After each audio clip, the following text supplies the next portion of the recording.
So good morning. Thanks for joining my Next Wave CEO Founder Speaker Series. Well, let's start with my first question of the day, which is really about trying to really talk about you as an entrepreneur, because you clearly started many companies, and obviously you have started companies that are really important journey of really entrepreneurship in, I think, Europe, maybe ahead of other people back then. So maybe you can talk about how you began your entrepreneurship career. Sure. Yes. So it was a while ago, and you know, growing up in Sweden, and I thought I always at some point wanted to start a company, and rather than be an employee. But I was started my career working for, at the time, probably the most entrepreneurial company or company group in Sweden was the Kinnevik Group, and there was the founder. He was creating a lot of companies, telecom companies, broadcasting companies, and newspapers.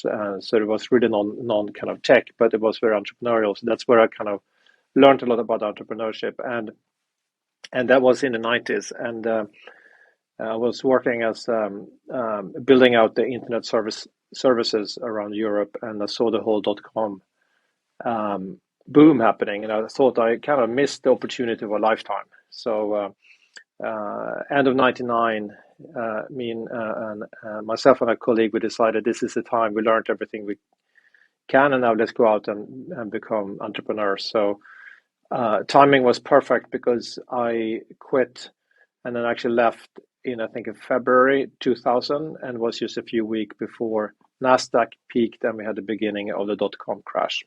I mean, if you think about it, obviously late 90s was really go-go, 90s, and for anything you touch in the internet was booming.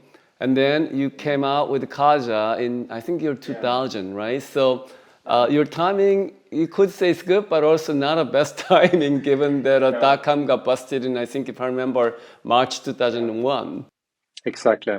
When .com crash happened, I think most people here in Europe thought that, oh, this internet thing, it doesn't work. So let's go back to what we used to do.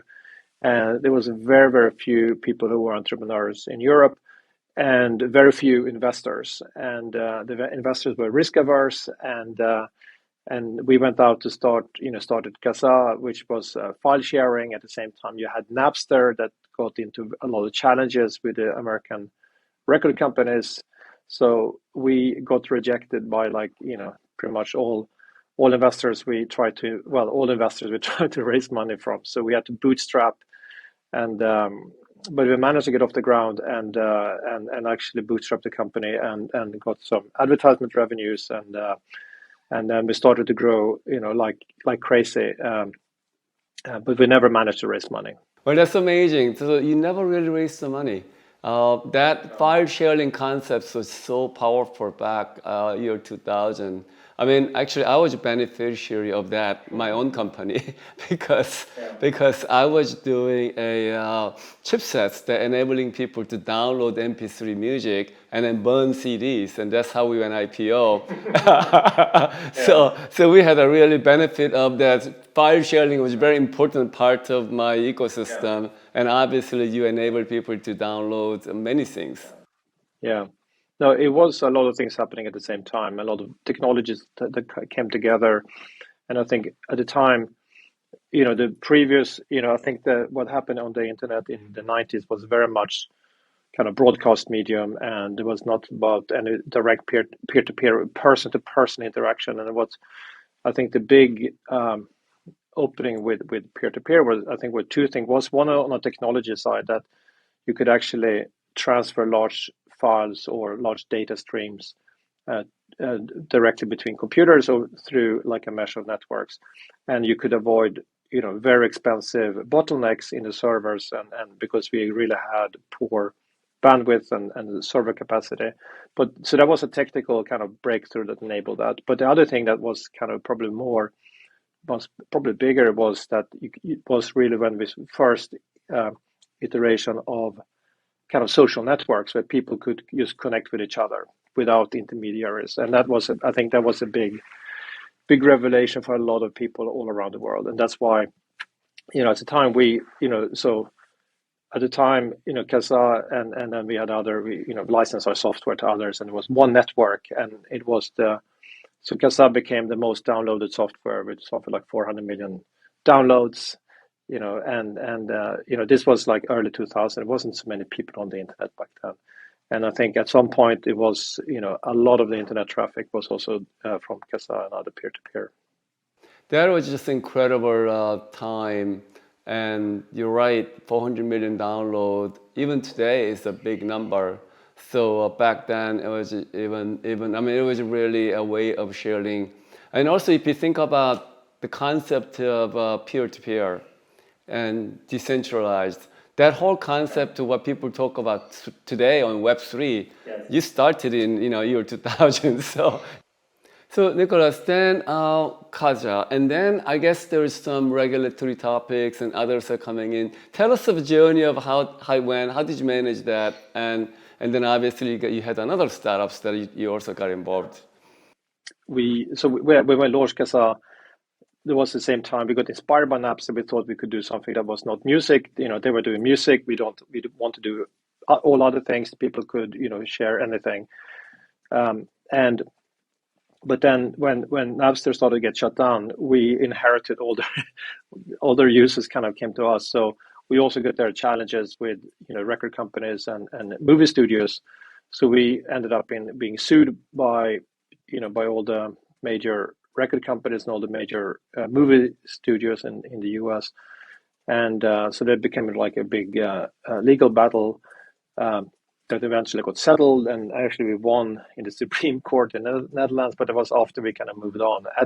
So we realized at some point it's like we didn't want to kind of, be martyrs and fight this legal battle. So we moved on, and you could see that it was hard for Kazaa to have a sustainable commercial business model. So we realized that this whole concept of this decentralized peer-to-peer system is extremely powerful. We just need to find the right app, the right application for it. So actually after Kazaa, we built another network, and this was a peer-to-peer content distribution network where actually content providers could use the system to distribute content with exactly with this private public key infrastructure.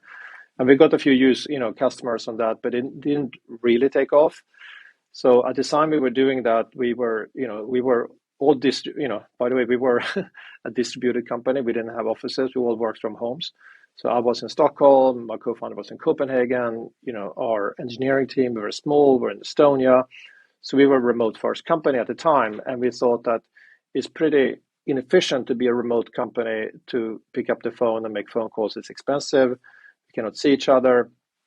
So we thought, let's set up a voice over IP system so that we can have communications with each other. And we realized, so that was one thing, and we realized that it was really clunky, it didn't really work that well. So, but the other thing that happened at the same time, when we were traveling a lot, we realized that also the phone companies, mobile phone companies, were really ripping you off when you were traveling, you're roaming, and specifically for phone calls, but also for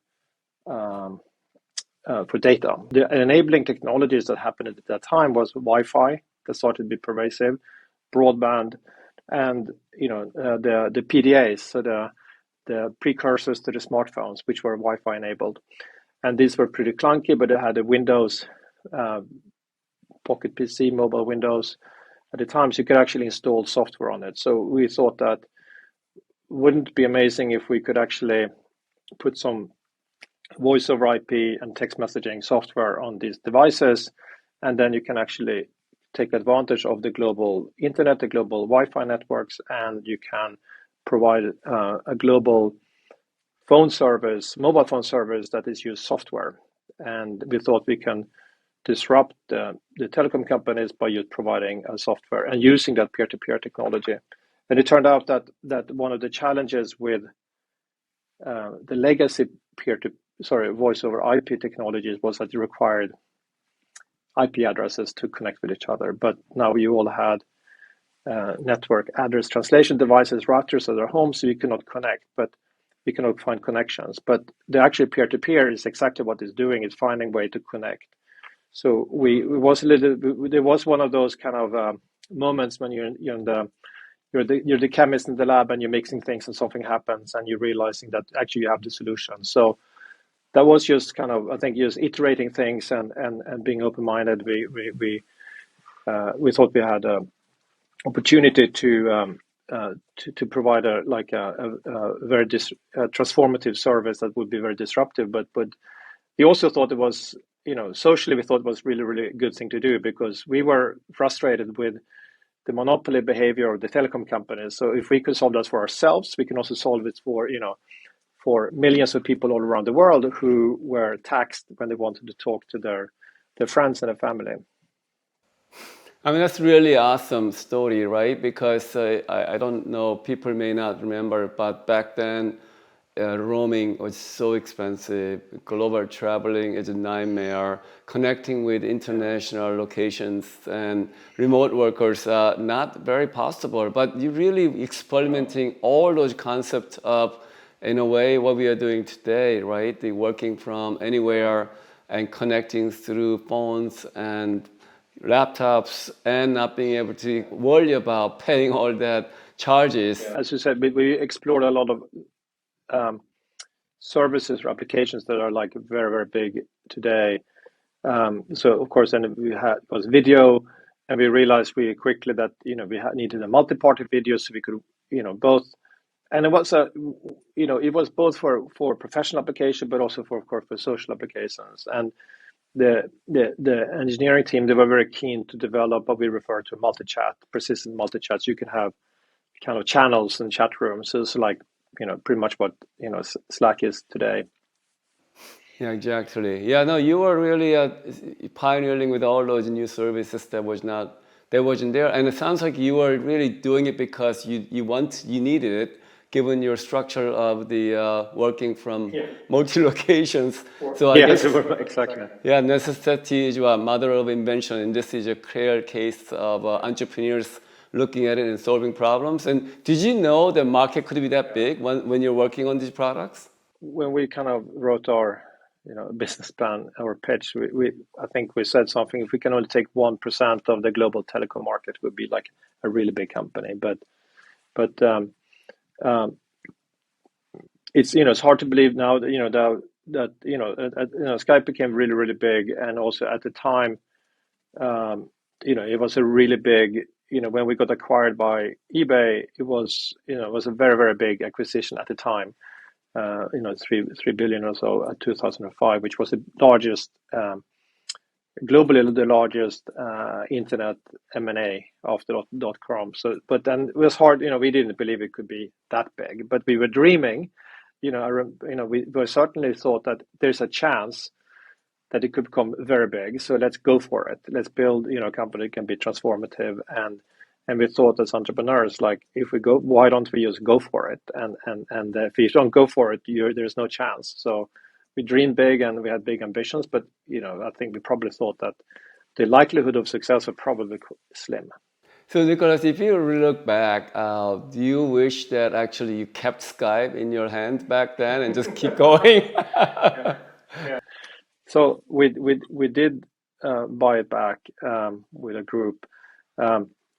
It was a really hard decision to sell at the first time, and because we wanted to build a company that could last forever. We thought that there is a space, it's going to be like a enduring space or lasting space on the internet for someone to kind of own communication, and we wanted to be that company. And we were in such a good way. But what happened in 2005, early 2005, we got word that some other companies were looking at getting into our space, and that was, so we turned out that you had Yahoo, AOL, which at the time was really big. Yahoo was really big at the time. You had Microsoft and Google, all kind of wanted to get into what we were doing. At the time, we had we had like maybe, less than 100 million users. Probably, and they have, all of those companies had the messenger service, like and they had about 100 million users each, maybe 150 million users. And we thought that, okay, here, these are the biggest companies, internet companies, and they're all going to come into our space. What's the likelihood of us having staying power? Did we have escape velocity? And we tried to analyze it, but it's like, actually, we don't know. It's going to be binary. Either we have it or we don't have it. So we thought, we went to all of them and tried to negotiate a partnership. They could do minority investment and we can license their technology, but none of them wanted to do it, so that we're going to either, we're happy to buy you or we're going to build. So we didn't know. It's like, are we going to be surviving this or not? So then, so eventually we decided that it's the risk that we would not make it would be really big, and the price that they offered was also really really big. So we went with that. But then we also decided to stay on and to run the company for several years.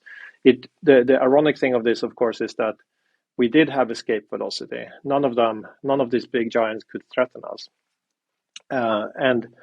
But then we bought it back, and then eventually we were going to go public in 2011, and then Microsoft acquired the company. So I think that personally, when looking back at this, I don't regret anything because it enabled me to start Atomico.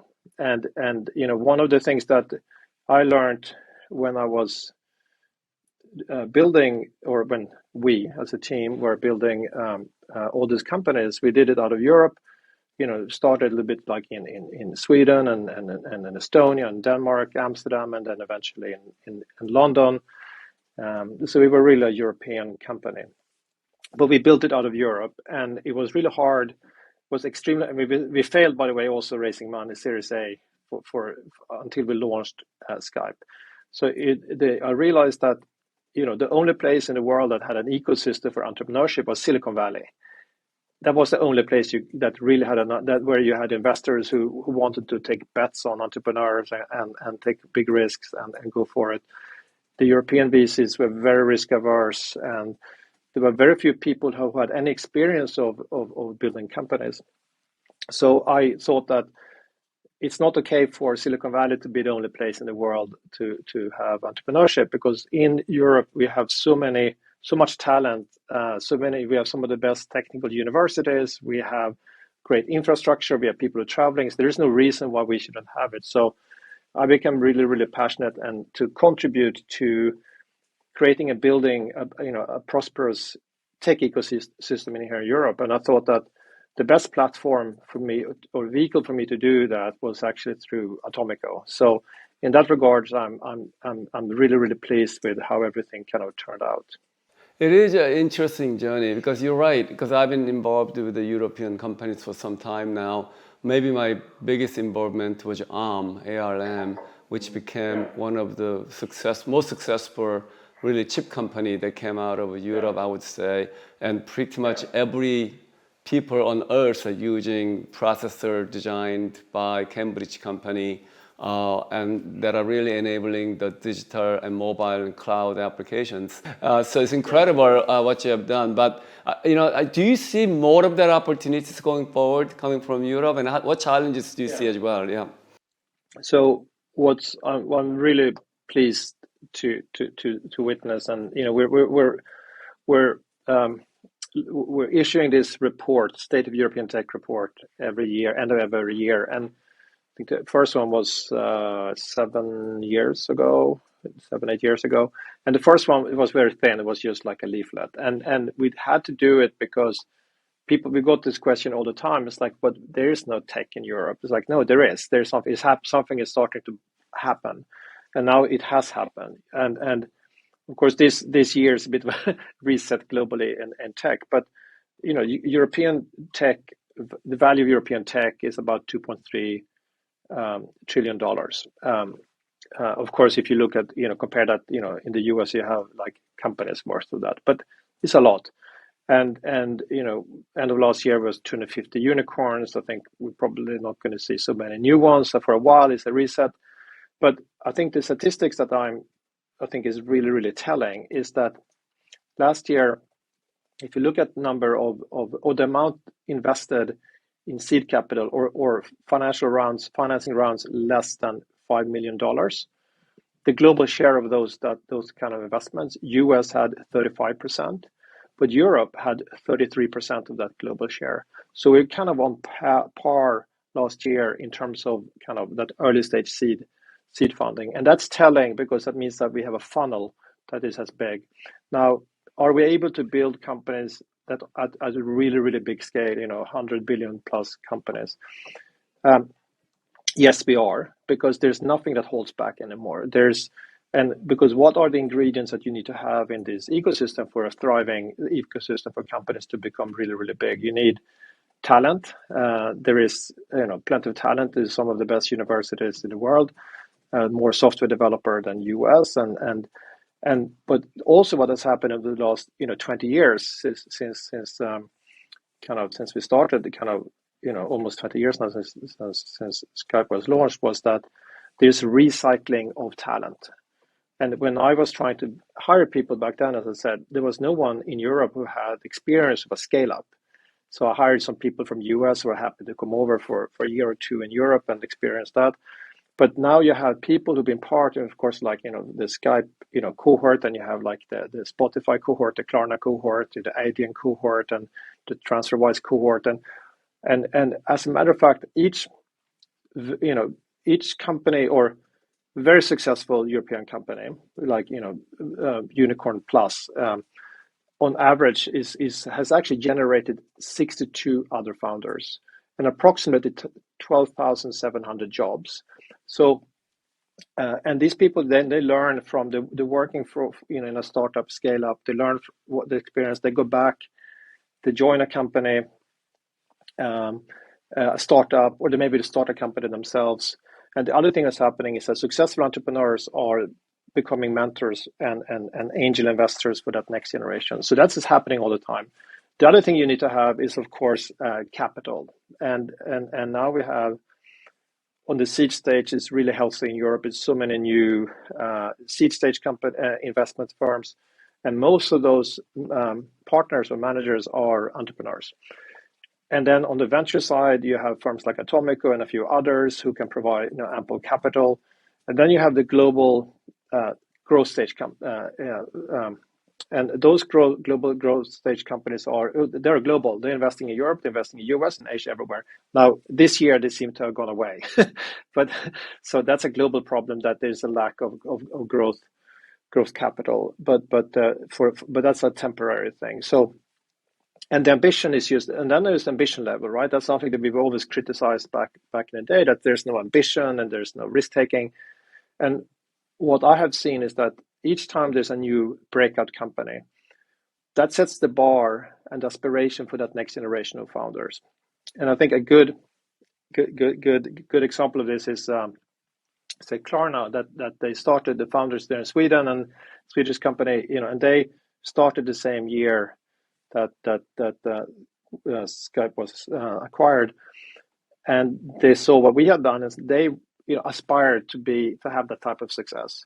And then, of course, Klarna is now becoming that next level of breakout company, and of course, it's a big dip this year, but it's a pretty transformative company. And now founders starting companies today, they look at founders like Sebastian and at Klarna, or at people like Daniel at Spotify, or others who are creating even bigger companies. So it's happened. So every time it's getting bigger and bigger, and ambition gets bigger and bigger.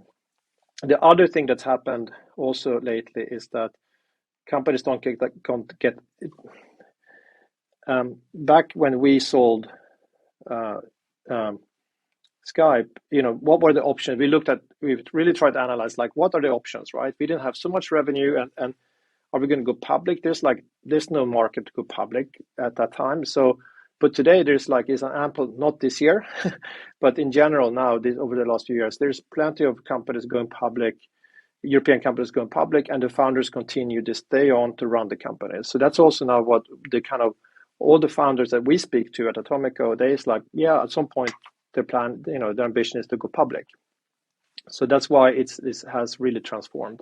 So clearly the European market has has gotten a lot more attention, to be honest. Even US now, people realize that number of unicorns that are coming out.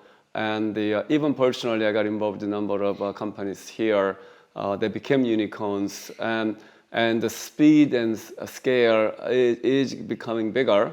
But in a way, at the same time, I would say many of startups that I see, they have not seen a downturn of like what you and I saw in the year 2000 and year 2008. So I'd love to hear your perspective about two things. One is around the macro conditions we are in, which I think is going to be a massive headwinds that are coming in front of us. So your perspective around the headwinds and expectation of headwinds. And then second part is to entrepreneurs that never seen headwinds before and been riding with the tailwinds.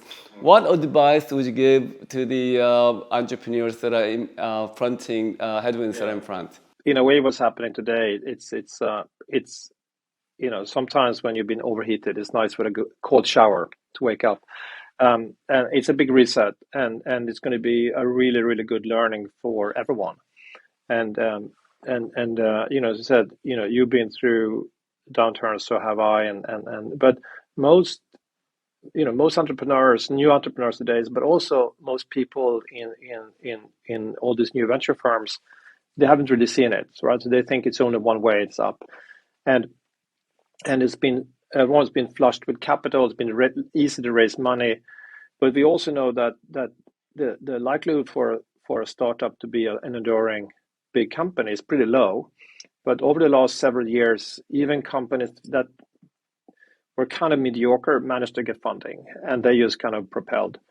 What's happening this year, and it's going to be for a while, I guess, is that there's going to be companies which are high quality company. They will survive. They manage to get funding. Their investors, because the situation is also that there hasn't been as much dry powder among the venture funds ever, I think, and so but everyone's holding back.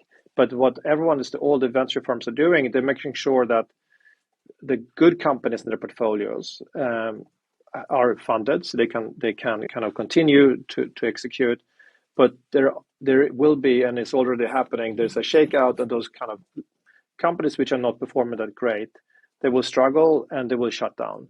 They will be acquired. There will be talent acquisitions and the kind of fire sales, and there will be dreams that are being shattered. But from an ecosystem perspective, that's not bad. It's a good thing, because it's about freeing up these resources, because the scarcity that we have is talent. So having entrepreneurs who is trying to make a company survive for the next 10 years, that's probably not the best allocation of their time. So if they can close down a failing company earlier, start another company, and the talent is working for a company that is trapped in that company that's not performing, they're freed up. They can go and join a company that have more chances of success. So that there's not kind of unemployment being created. And for the investors, that's part of our models, right? We all know that for a venture firm is maybe a third or 40%, 45% actually for the top performing funds, you're going to lose money on. So it's not a problem. So it's more of the dreams being shattered. But as an entrepreneur, you have to try it a few times before you make it. So, and the other thing I would say is that, and I think this is also, and by the way, so this is also going to be one of the big learnings, because it was when I started Atomico, I used, and I went out to talk to universities and everywhere, and my talk was very about the fear of failure, that we should not be afraid of failure, because that was a stigma that we had not only in Europe but in a lot of other places in the world, and this was something that was great in the US, because US have this American dream is you think big, and that's their culture in general. But because what I said back then was, it's okay, failure is not a failure, because it's just a lesson, and you go out and try something, you take risk, and if it doesn't work out, it's fine. But then the other thing I would say is also that what we're witnessing now is like there's the different levels. You have the global economy, you have an energy crisis, you have inflation rates going up, and there's it's going to be a pretty challenging time on the global economy. Then you have the financial markets, and in particular the stock market and the big investors who pull back. And all of a sudden, it's like stopped investing and for growth. And the message to entrepreneurs last year was just grow, raise more money. We want to put more money so you can grow faster.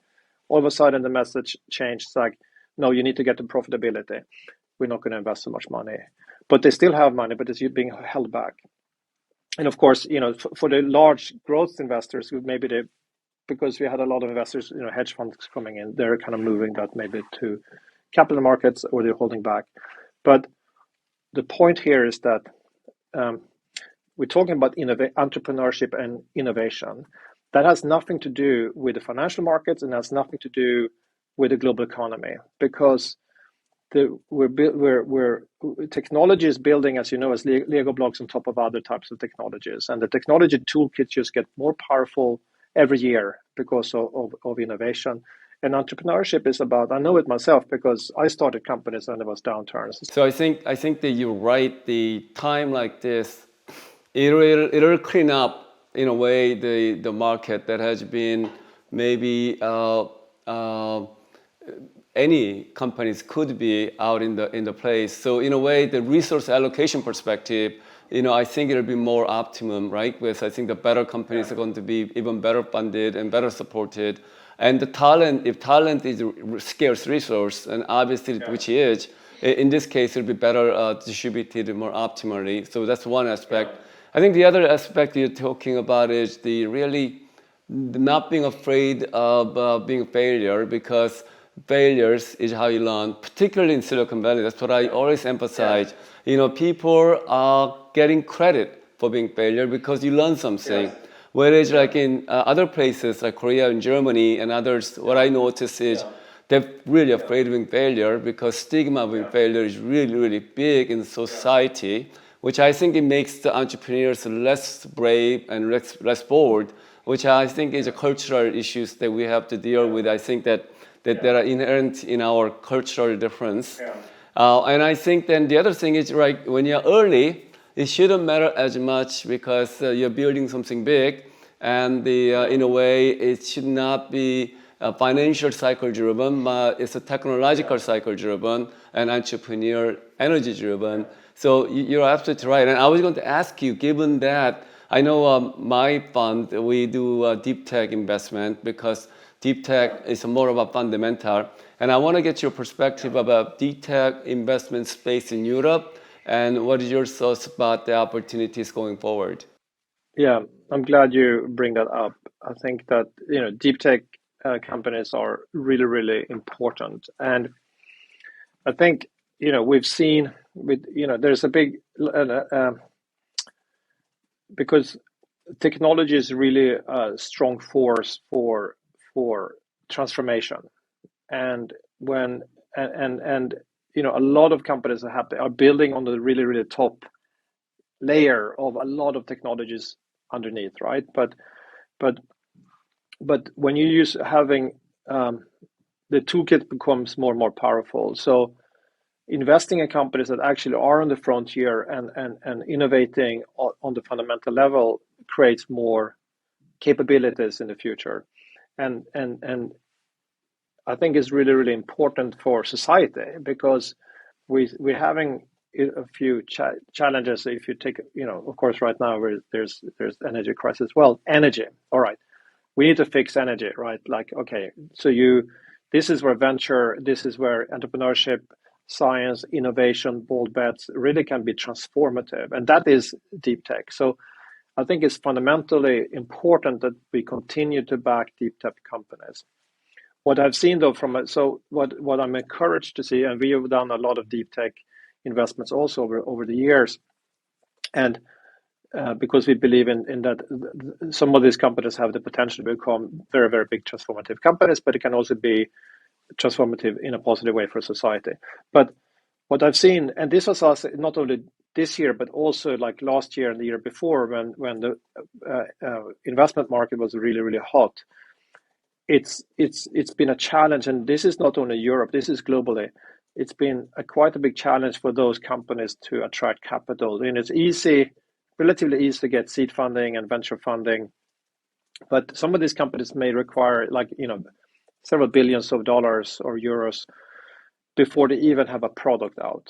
So what has happened is that the venture firms like us and others, we're not, our model is that maybe we invest up to 50, 75 million and in these companies, and then at some point you need larger investors. But the growth investors, they want to see revenue growth. They want to see kind of de-risked companies. So then you have this kind of period or this chasm that they need to cross, where they might need to raise hundreds and hundreds of maybe $1 billion before they have actually a commercial product. And that is, they're very few, globally they're too few investors, and I think that's something that should be addressed. And there's so much institutional capital out there in particular in Europe. We have so much institutional capital in the pension funds and the reinsurance companies, and I would love to see that more of that being allocated to deep tech, because these are opportunities to help with the climate crisis, but also to improve healthcare and people's lives. Yeah. No, I see that is a big challenge. You're right, because deep tech means also very long and patient capital requires that crossing the chasm. And so when I invest in deep tech, I make sure we have a good partners around me, because I know it requires patience, and I know it's a long game. But after a long game, you can have a great reward of building some fantastic companies that can come out. And so this is a challenge, but it's also an opportunity. I'm going to change the subject a little bit on tech for good. 2018, you and I were both invited by President Macron at the palace to talk about Tech for Good Summit. And I know you're doing something around this area, just like I do. And can you tell us a little bit about that? Sure. I'm really driven by having a positive, lasting impact. And when I started, and at some point, when you have reached a success, and personally for me was when we, sold Skype the first time.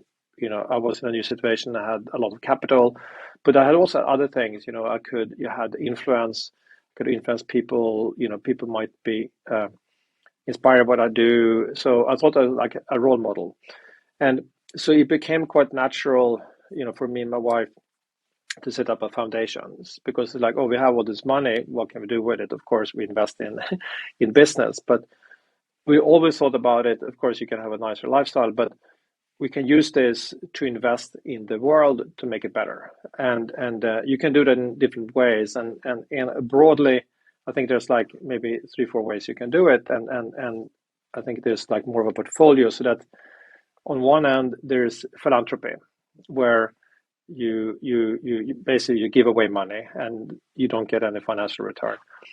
And there's a lot of great things you can do there. And then then the next side of the spectrum is like impact investing, where you actually invest money for companies that can have, that can be much more sustainable and still do something really, really important for society. Then you have something like what we try to do with Atomico, investing in companies which broadly are going to be positive for society, but we're doing it for financial return. And then I think the next thing you can do is to maybe when you invest your, managing your whatever your stock portfolio, make sure you only invest in companies that are good and not invest in bad companies.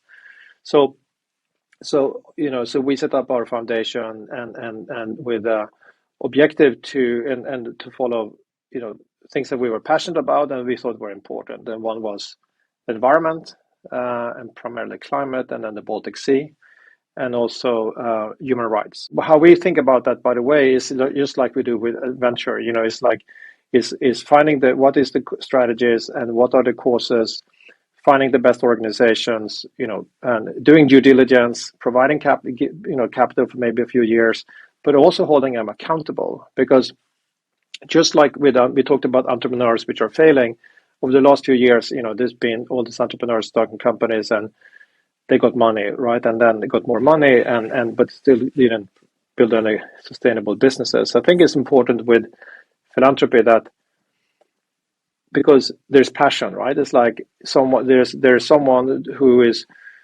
with all the good intents saying I want to work in a non-profit and because I'm so passionate about this topic and we really have to fix this, but they may not be successful in fixing it.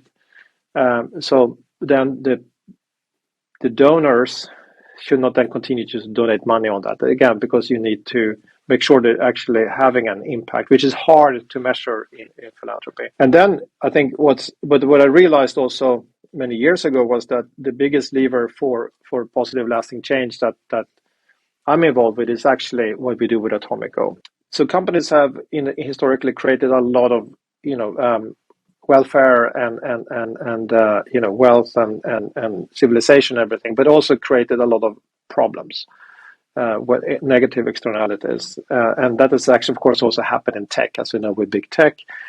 So, and most entrepreneurs pretty much all the entrepreneurs that I speak with, and probably you speak with, they really are genuinely wanting to build companies which are good.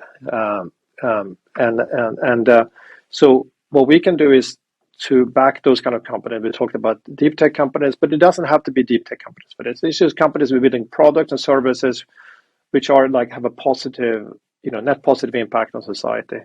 If we can back those companies, we can have an impact. But the other thing that we try to do is also to help those companies to think really strategically about things like diversity, inclusion, equality. Also think about stakeholder and so like what are the stakeholders that might be impacted by their companies, and starting to think from this already from the beginning so they don't end up in problems like companies like Facebook and others have had because they didn't think about this early on. So that and what is really cool to see now is that this is something that becoming more and more standard in venture, right? That venture firms are speaking to the portfolio companies like you need early on to build diverse organizations, inclusive organizations, think about ethics, think about sustainability. So that's a responsibility that all of us as venture capital investors have to shape the future of companies. And that's I think it's a really game-changing opportunity. That's great. I'm glad, I think you're right. Where we are is where we can act the most and we can be able to contribute the most because we're there, we can influence. And so, I set up, as you know, my nonprofit with Bill Tai called Extreme Tech Challenge. And it's the largest competition for impact investment. And hopefully, we're trying to bring some successful companies to showcase so that other people want to imitate, making an impact. And hopefully we can contribute in a way from Atomico Walden Catalyst, invest in some of these companies to prepare to the right thing. Last question for you. Really thanks for joining me today. And just one of the things that I like to talk about is, it's called next wave. So for you, what's the next wave to you, and what would you like to accomplish? I think you talked about importance of Atomico and what you want to do, but personally, what you like to see it and. Yeah. So I think it's a journey, and the great thing with the journey is not the end, but the journey itself. I know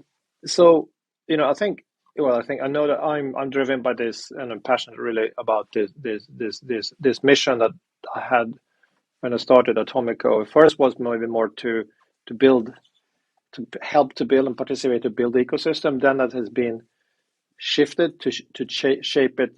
To all the things we talk to be more prosperous, more inclusive, more and I think my personal kind of career goal is that with leading Atomico is that at one point I can just when we have our annual meetings, I just want to sit at the back row and see that the team that we built, they're just doing so much better job than I could ever do, but they're taking that mission and that vision and making it even better. And so that it can propel and be everlasting. So that's the kind of what we want to achieve. But we're not. So people have always, not always, but less now maybe. But they've asked me many times. But don't you want to become an entrepreneur again? Don't you want to build a company? But it's like I am an entrepreneur and I'm building a company, and that's always the approach I've had with With Atomico, most VC firms are thinking about themselves as investors. I've been always thinking about my role as a company builder, but also as what we see now this year is like growth capital that came in disappearing. I think it's critical that Europe also have building some really larger venture and growth investment firms that can actually back founders in a meaningful way all the way. So we need to continue, like with Atomic, we've always been kind of scaling what we do, and so we will continue to scale, with the asset class as it's growing. We'll continue to build. So we need to be regarded as one of the larger investment firm that can really back companies, and of course what we yes, we are an investment firm, but we like to think of ourselves, of course, as partners to these game-changing founders and helping them on their journey. So in order to do that, we need to continue to scale ourselves and be more meaningful to them. And then so I think then it's about people, right? It's like if you think about because what we do have limited of is time, and I guess when you get a little bit older, you're realizing that when you're 20s, you have all the time in the world, and then when you're in 50s, you're like realizing actually you may not have it. And so what I realized about what it's about, this is about doing something that is really meaningful, that can have impact, and you do it with people that you care about, that you're aligned with, people who really want to do it together, and then they have the same, share that mission and part of that journey with you, and always trying to become better and learn from each other. And sometimes it doesn't work, sometimes it works, but you do it together with other people, and then you can touch people. And what's really rewarding, of course, is when you see, whether that's founders you work with, also other team members internally, that it actually, they learn and they have success on their own. So it's about the journey, and it's the journey as a company builder that didn't really change because you're still building companies and ecosystems and impact along with the people that you want to work with. And really, really appreciate your time today, joining me Next Wave. And I look forward to working this journey together because I think we are likely minded, common purpose, and very similar areas. We already have done many projects together. I continue to look forward to working with you. Thank you. Thank you so much, Young. Pleasure.